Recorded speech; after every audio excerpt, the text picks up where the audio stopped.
All right, what about now? Y'all got sound? Can y'all hear me? All right.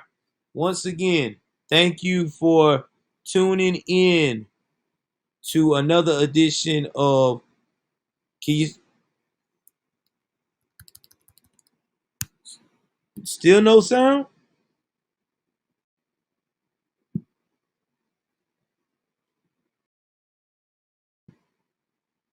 I'm trying to fix it. All right, can y'all hear me now? I'm hearing sound. Can y'all hear the sound? Let me see. I'm about to see if y'all can hear sound. Hold on. I'm trying to test it out. See what's going on. Why we're not getting no sound. Hold on, guys. Can y'all hear the sound? Okay. Now there's sound. You should be having sound on y'all guys' end. All right, so let me do this again. Since it's the first time everybody getting sound. Welcome to another edition of Joel's Crime Stories. If it's your first time tuning in, please do me a favor. Hit the like button, hit the subscribe button, and the notification bell up top. I am giving you crime stories of these past couple of days. Please keep in mind, these people are innocent until proven guilty in a court of law. Okay? Innocent until proven guilty in a court of law. So, now since we got this out the way, we will start with this story here. This is about a man out of Florida who is charged with killing his wife's alleged lover at the job. Again, allegedly killing his wife's lover at the job. This is how the story starts. A Florida man who says his wife was cheating on him was arrested Thursday, accused of gunning down her alleged boyfriend, according to the Volusia County Sheriff's Office in Florida. According to the police report, Damian DeRocha on Thursday morning somehow found out that his wife was having an affair with a man they both worked with at Volusia County Fleet Maintenance in Daytona Beach. Enraged, DeRocha went to the workplace to confront the co-worker, Donald Gino, who is 31 years of age, who the suspect later told authorities was argumentative about the situation. The complaint said the wife is not believed to have been there, and as their beef continued, things escalated, and DeRocha gunned down Gino, threw the gun to the ground, then sat down in his car to wait for deputies to arrive. The shooting itself was not caught on camera, says the affidavit, but the footage near the building shows the suspect entering at 10:37 a.m. and exiting at 10:39 a.m. A witness said he saw DeRocha, 43, shoot the mechanic several times. After Donald fell to the ground, Damian stood over him and shot him again, the witnesses told officers. The victim was taken to the hospital and died at 11:31 a.m., according to the deputies. DeRocha was arrested at the facility and charged with first-degree premeditated manslaughter and held on no bond. According to the report, the Edgewater resident provided a statement admitting what he had done, telling investigators that when he found out his wife was cheating on him, he lost his mind. An arraignment has been set for March the 12th. All right, so in this case here, this is what possibly may happen. Since he's already admitted to actually shooting the young man, he's not going to be able to say self-defense because the stand your ground law, because he was the aggressor. He approached this young man. He came at him to confront him about his wife. Now he can't say crime. He could possibly say crime of passion, but it's going to be kind of hard because he shot this man several times in front of everyone, and this man was down, and he went over him and shot him again. I'm surprised he got premeditated manslaughter. That's usually considered first degree murder because you went with the intent, or you got to the point that you got so upset that you just killed this man out of anger. In some states, they would have said premeditated because he came to confront this man and he already had a weapon on him. So, yeah, unfortunately, I it's a sad situation. I give this is my advice to give to y'all folks. If your loved one, man or woman that you're dealing with, cheats on you, yes, it hurts, but it's not worth to throw your life away. Yes, it hurts, but it's not worth to put your life in harm's way. It's best to go ahead on and walk away. Take the L. I'm being serious because you can live to fight another day. Because they did. Because if they loved you, you wouldn't win. You wouldn't be in this predicament. I'm being real. You wouldn't be in this predicament. You wouldn't. You know, they would have been way more considerate of your feelings. I mean, that's just facts. I'm not telling this to be cute or trying to, as they would put it, trying to be cool. I'm telling you cold hard facts about life, and that right there is straight facts. Man, I tell you, that's a sad situation. Very sad. All right, moving right along. We are going to talk about the next case. This one right out of here coming out of Minnesota.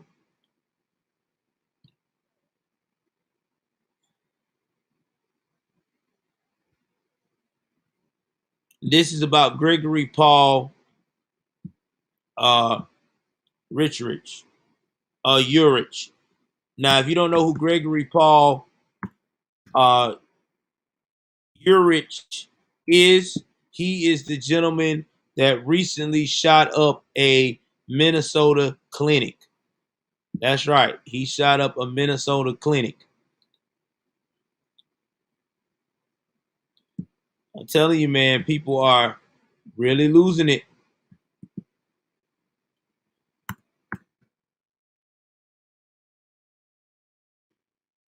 Really losing it. I can stuff this. It's not y'all, man.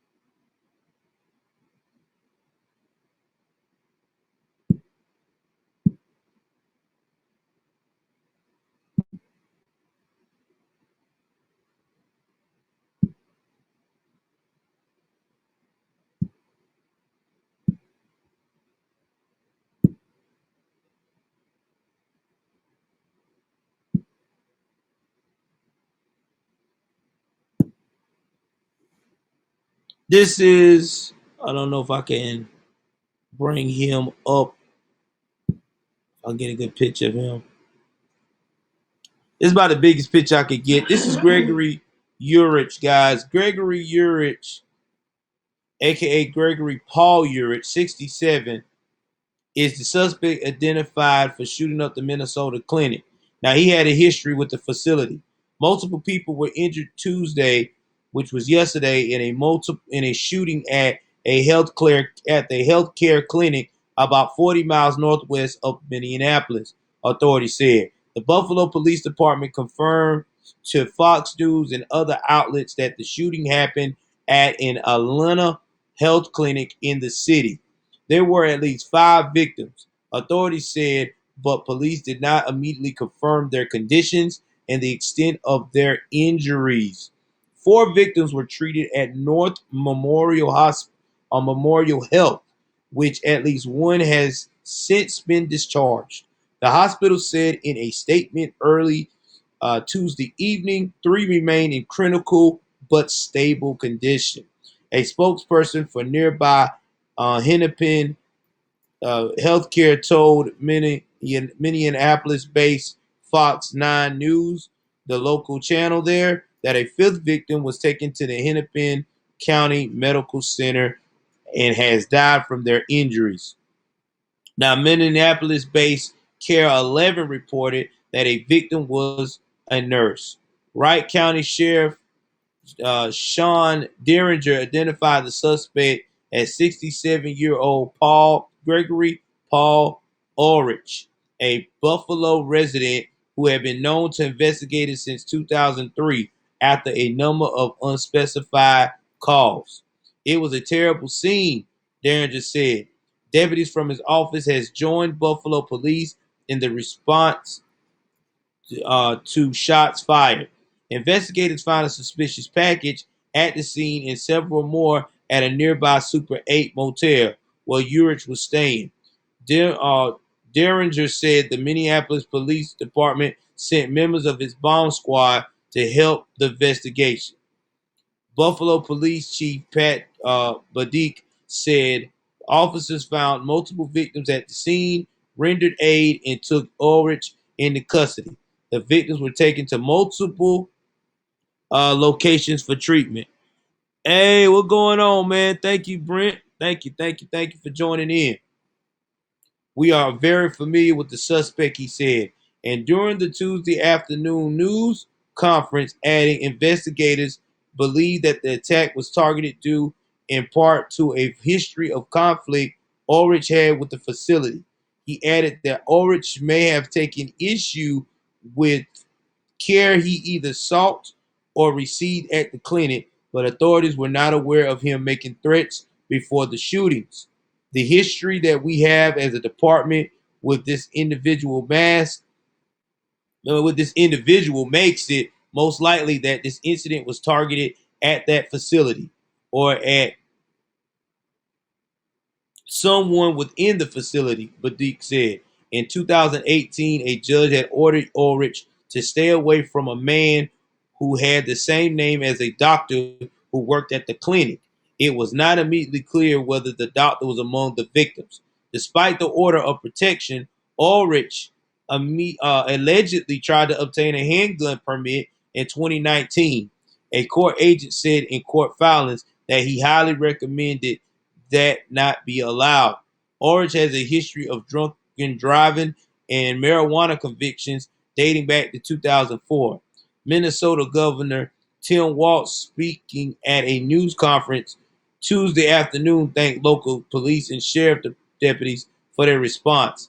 At this time, it appears like it was a single individual, he said, noting that federal agents from the FBI and the Bureau of Alcohol, Tobacco, and Firearms and Explosives may get involved due to the reports of improvised explosive devices being involved. A nearby middle school was locked down as a safety precaution, and authorities has not yet determined a motive. Walz said city officials were expected to give another update soon, and it happened just minutes before 11 a.m. The clinic on its website says it offers family medicine and urgent care amongst other services. There were no immediate information on how many were inside the clinic at the time of the shooting. According to the website, the facility also provided COVID-19 testing and vaccinations, but it was not immediately clear if those occurred at the same location. Aerial footage of the scene captured the station showed a heavy police presence and shattered windows at the facility. One witness, identified only by her first name, Tiffany, told Fox 9 that as she had pulled up to the clinic to drop her mother off, 2 nurses came running out and jumped into her vehicle. They said they heard about 11 shots within a minute and didn't see the shooter, but assumed that what it was. 2 minutes later, we saw the front window shot out and left the scene, she told the station. I took them to the other clinic. They could let them know what had happened. In their panic, the nurses had fled without their cell phones. She said she called 911 and let the pair use her phone to contact their families. Damn, that's crazy.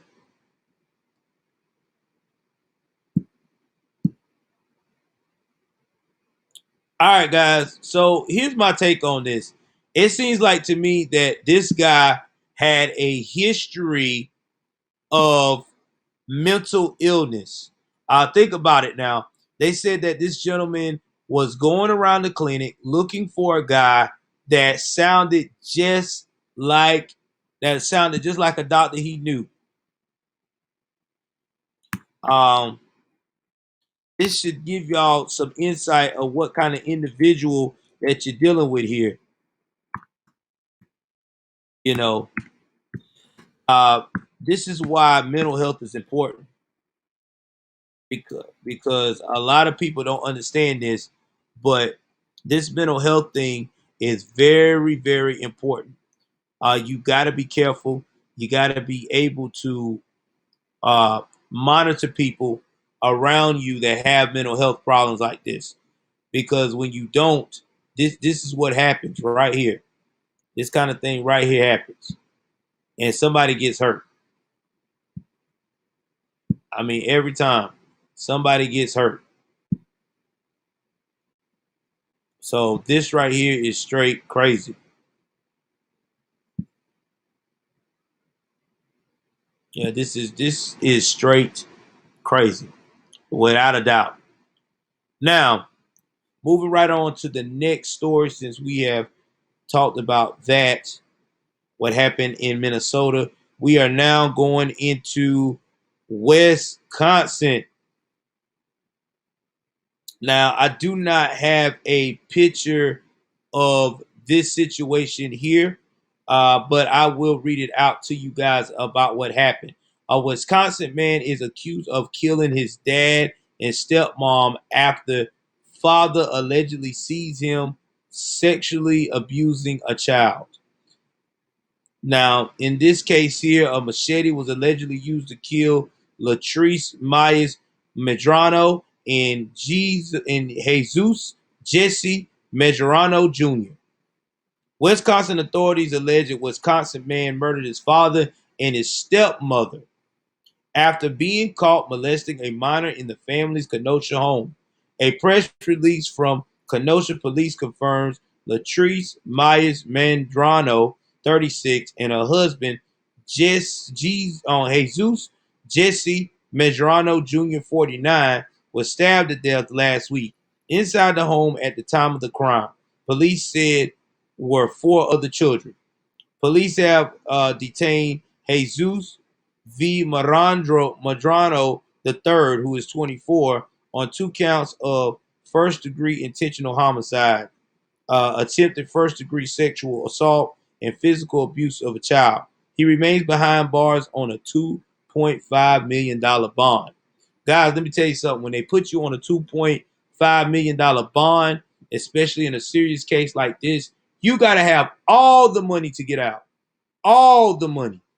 Real talk. They don't tell you that, but I'm telling you that from what I've seen out of my own family members having high bond when serious cases. You got to have all the money or they're not dealing with you. You're not getting out. Officers were initially dispatched to the couple's home Wednesday morning at around 4:30 a.m. to investigate a possible sex crime.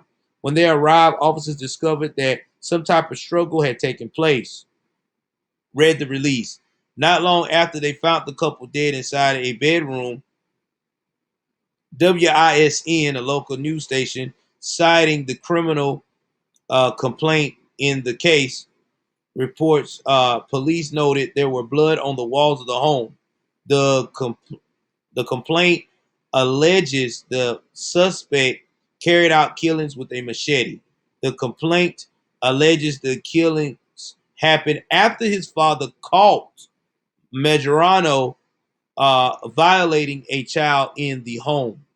According to WISN, it is alleged in the criminal complaint, Medrano said he recently had been having sexual thoughts about an underage girl. He decided to act upon those impulses. He allegedly said he entered her bedroom with the machete and a pair of socks to stifle her screams. The girl fought back and, hearing the commotion, The father came into the room, according to the complaint. Medrano allegedly told detectives he stabbed his father with the machete as his stepmother was approaching the bedroom door, that he said he chased after her, leaped over his father's body, according to the complaint. The elder Medrano and Myers Medrano were pronounced dead at the scene. WISN reports police found the suspect at his brother's house, still allegedly wielding the machete. Medrano was ordered to drop the weapon before eventually complying with police orders. He asked them to kill him, investigators alleged in the criminal complaint. Medrano, who faces life in prison if convicted, has yet to enter a plea to the charges he's faced.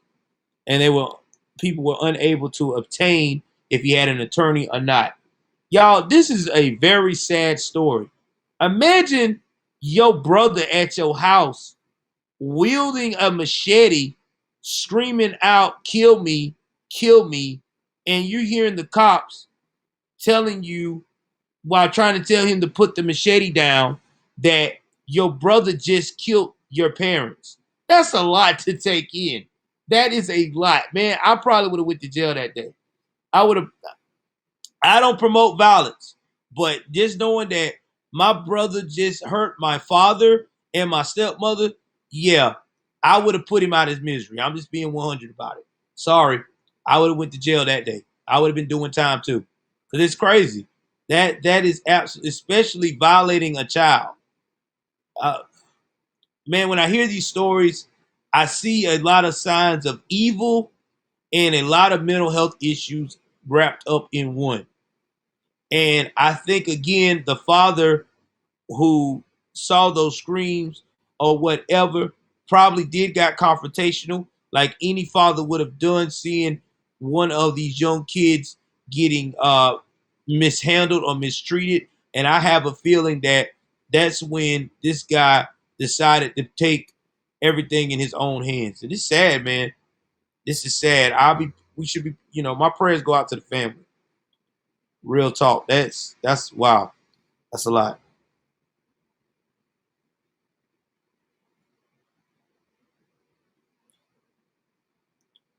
Next story. Now, this is a cold case that finally been put to rest. Now, 14-year-old Denver girl was identified Monday to believe to be the youngest victim of the notorious Pacific Northwest serial killer. Now, if you don't know who the Pacific Northwest serial killer, this was a guy that was going around killing people back in 83 and 84. He was called, his name was Gary Ridgway, and he was a Green River killer. But they also call him the Northwest Pacific killer as well, because he killed so many people. And it was all young girls who were runaways, who was prostituting and was strung out on drugs, a lot of them. And he told reports when he did an interview with somebody, and if I can find a clip one of these days, I'll put it in one of my documentaries when I ever do one about him. He said he killed so many women, he lost count. He lost count. That is, man, that is a lot. When you kill that much that you start losing count, that's scary. That's very scary. Well, again, this guy was doing this since 82, and he did it all the way up to 84. And then for some odd reason, he kind of went dormant, and then they caught this guy later on in the early part of the 2000s, I think. But I'm about to read you the rest of this case. So Wendy Stevens, the 14-year-old girl who remains was discovered in 1984 in Washington, is believed to be the youngest victim of the notorious Pacific Northwest serial killer. The death of the DNA evidence positively identified her Monday, according to an announcement from Washington Kings County Sheriff Office. Wendy Stevens ran away from her Denver home in 1983. Now, the news release said in 1984, her remains were found in Sea-Track. Stevens' remains were found in a wooded area next to a baseball field in what is now the suburb of Sea-Track. on March 21st, 1984. She had been strangled a year or more earlier, investigators said. In 2003, Gary Ridgway, Washington's Greens River killer, pleaded guilty to murdering 48 women. Excuse me. Think about that, guys. 48 women. That is a lot of women, okay? Now, the only guy to kill more than Gary Ridgway when it came to female prolific serial killers is the Samuel guy that I did a story on my crime stories. You need to look that back. Samuel has said he has killed 90 plus women. And before he died, he was just drawing pictures of women left and right of who he murdered. And a lot of these women they're still trying to identify even after his death. So, yeah, he killed way more than Gary did. Gary claimed that he killed like 70. This guy, Samuel, said he killed around about 90, almost 100. So, yeah, there's a possibility that, yeah, that's crazy. Now, the 4 women remain identified at the time of his plea.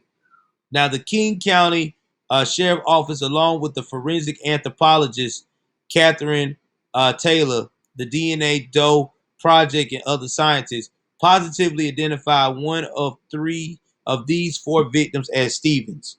Today's development is a testament to the tireless efforts of detectives, scientists, and other professionals who employ the latest in emerging DNA and genealogy technologies in Wendy's disappearance. Monday's news release read, cases once thought unsolvable are now within reach. Thanks to the pioneering work, it is our hope today development brings those who love Wendy one step closer to healing. Stephanie's family requested privacy and declined to speak with reporters, said Sergeant Tim Mayer, a spokesman for the sheriff's office. Ridgway preyed on victims in the Seattle area, many of them young women in vulnerable positions, including sex workers and runaways, mostly from 1982 to 1984. Though he had long been a suspect, his role was unconfirmed for nearly 2 decades before advances in DNA technology allowed detectives to identify him as the Green River Killer in 2001 from a saliva sample they had procured in 1987. Ridgway has claimed to have killed dozens more women than he was charged with, so many that he said he lost count. He pleaded guilty in a deal to avoid the death penalty after agreeing to help investigators find additional remains. He is now 71, spending the rest of his life at the Washington State Penitentiary. Guys, let me tell you something. Back in those times, the 70s, the 80s, and the early 90s were a very dangerous time to be a young woman out here prostituting in the streets. These serial killers were on it, okay? They did not care. And in fact, there is some instances where there during those times that there's a lot of serial killers that's still out there they haven't caught that did crimes against women. You got the Zodiac killer. Nobody still don't know who that guy is. They don't even know if he's dead or alive. I mean, a lot of these guys were prolific in killing back then, and some of them would kill, and then they'll turn around, and after they do that killing spree like a buffet, they back off. They go dormant. Some of them get married, have children, have a wife, live a double life. I mean, look at the Samuel guy, and you should look at that documentary, what I did. He even said that he had a girlfriend for years before the last time he got locked up. And they asked him, how did you not commit a crime against your girlfriend if you had all these urges? He said he gave her a rule. Do not kiss on my neck, and do not make me kiss on your neck. That was his rule with any of his women that he was in a relationship. He said that helped him never have the urge to hurt them. That's crazy, man. It's like Ted Bundy had urges with his woman. So He told her to kick it with him a certain way. So yeah, man, these guys is crazy.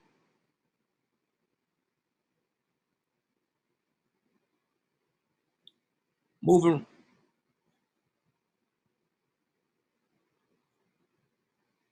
moving right along. Now this right here is the stupidest fucking story I've ever seen, but this is another part of what's going on in the world today. A San Antonio murder suspect is aspiring rapper, also charged in a deadly shooting in Austin, in a Austin, Texas shooting. In San Antonio, a woman being sought by San Antonio police on a murder charge is also suspect of playing a role in a deadly 2019 shooting that occurred in Austin. San Antonio police confirmed Shasha Sakara, 21, is the murder suspect wanted in connection with the fatal shooting death of Martel Durion. Police on Tuesday found Durian, 34, dead inside his apartment at the Towers complex in the 16700 block of La Cantanera Parkway. Officers were called to conduct a welfare check on DeRowan after a woman told them she hadn't heard from him in days. Travis County records show that Sakara is also indicted on charges of aggravated robbery with a deadly weapon in November 2019 incident. Austin police believe Shakar and her boyfriend, Andrew Bass, set up a meeting to rob a drug dealer. The robbery resulted in the exchange of gunfire that killed Bass and wounded the other man, according to KXAN. When police first interviewed Sakar, she told them that Bass set up the deal, but investigators later developed evidence that showed Sakar knew the dealer and reached out to him to schedule the meetup, KXAN reported. Days later, Austin police put out an advisory search for Sakara. Now, Sakara allegedly fled to Converse, where she was arrested by the Lone Star Fugitive Task Force in the Converse Police Department in December of 2019. Travis County records show Sakara was released on bond from jail on January 6, 2020. It's unclear what the conditions of the bond were or how much her bail was. Sakara was indicted by a grand jury, meaning she was formally charged on the February 3rd, 2020 court records showed. The case remains pending. Sakara also appears to be an aspiring singer and rapper.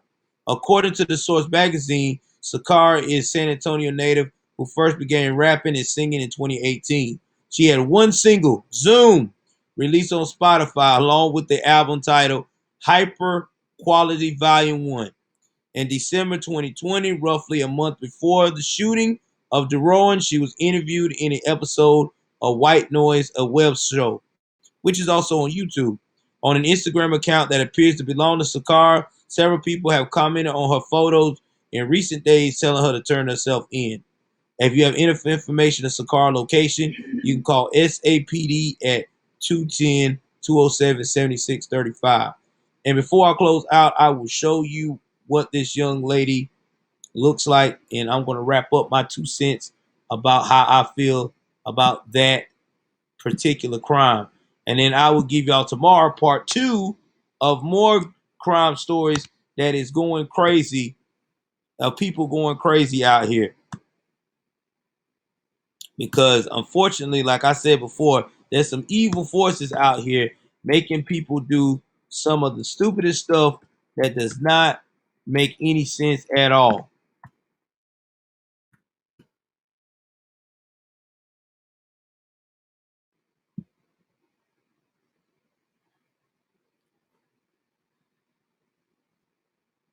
Hold on for 1 second.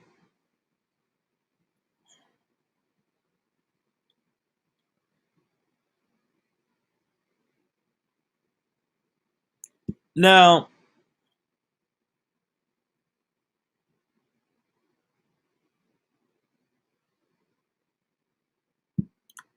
as I proceed to share y'all this, I want y'all to see how this young lady looks.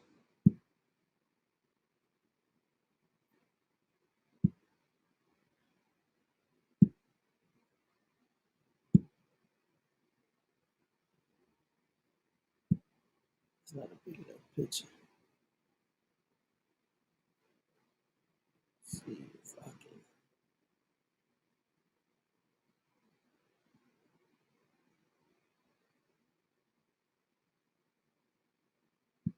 See if I can get a big enough picture where she is